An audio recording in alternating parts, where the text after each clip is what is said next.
আপনারা দেখছেন টিভি সকাল ইউটিউব চ্যানেল। এবার সরাসরি বিজেপির আসন বা ঝুলি সংখ্যা তাদের যদি আমরা দেখি, তাহলে 26-এর বিধানসভা ভোটে তাদের কিন্তু বড় মাপের ফ্যাক্টর হতে পারে।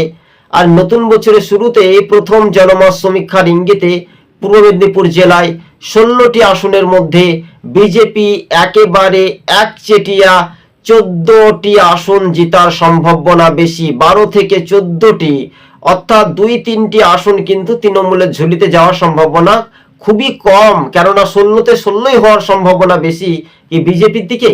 এমনটাই যখন আশ্বাস পাচ্ছি, তখন আপনাদের সঙ্গে যখন আমরা সরজমিনে যে ঘটনাস্থলে ব্যাখ্যা করানো হচ্ছে বা এই প্রতিক্রিয়াগুলি প্রতিবেদনগুলি তুলে ধরছি, কেননা অমিত শাহ এসে কলকাতায় অর্থাৎ 20টি আসনের বড় টার্গেট নিয়েছেন।